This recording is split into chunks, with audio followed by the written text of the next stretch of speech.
Mandra मंदमती cherry कई के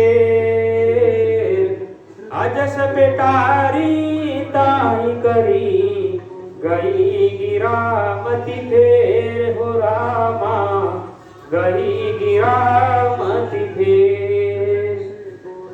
मंथरा नाम की कैकेयी की एक मंदबुद्धि दासी थी जो उसे अभ्यस की पिठारी बनाकर सरस्वती उसकी बुद्धि को घेर कर चली गई।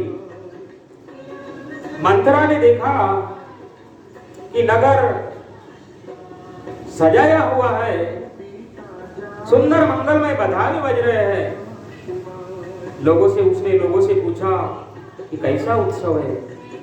उनसे श्री रामचंद्र जी के राजतिलक की बात सुनते ही उसका हृदय जल उठा।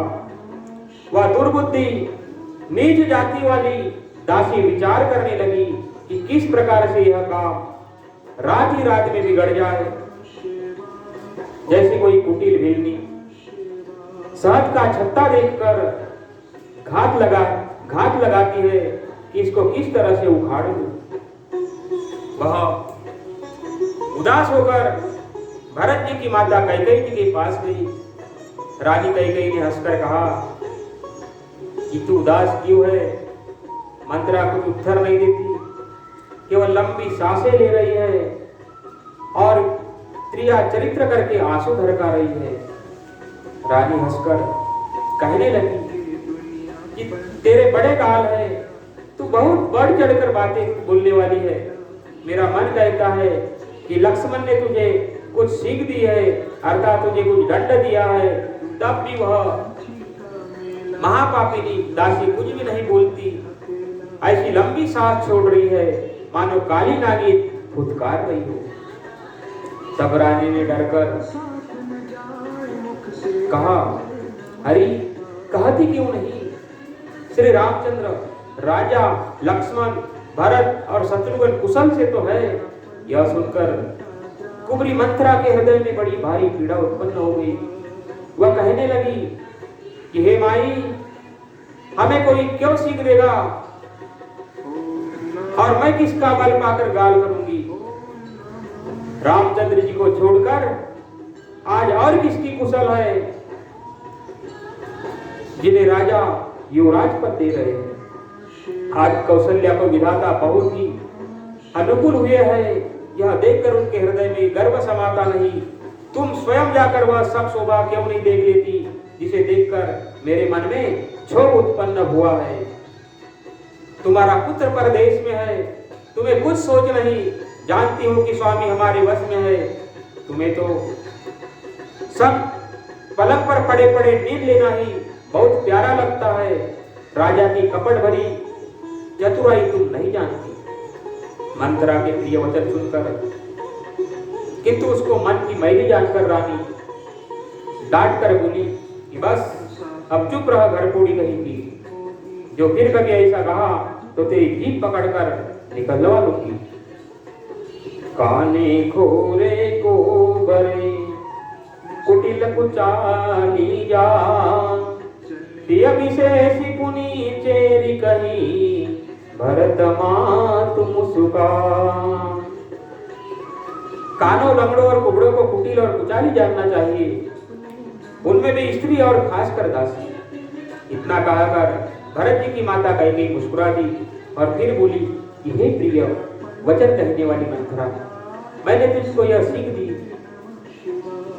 मुझे तुझ पर स्वप्न में भी कभी क्रोध नहीं है। सुंदर मंगलदायक शुभ दिन वही होगा जिस दिन तेरा कहना सत्य होगा, अर्थात श्री राम जी का राज्य तिलक होगा।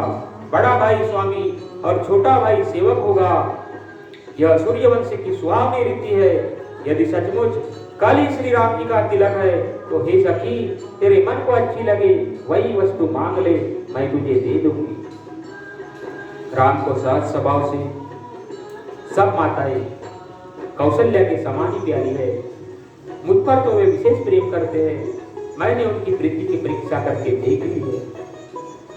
जो विधाता कृपा करके जन्म दे यह भी दे कि श्री रामचंद्र जी पुत्र और सीता बहू हो।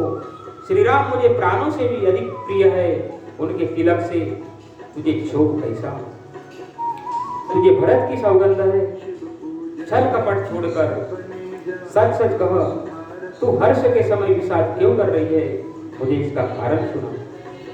मंथरा ने कहा, सारी आशाएं तो एक ही बार कहने में पूरी हो गई, अब तो दूसरी जीभ लगाकर कुछ कहो।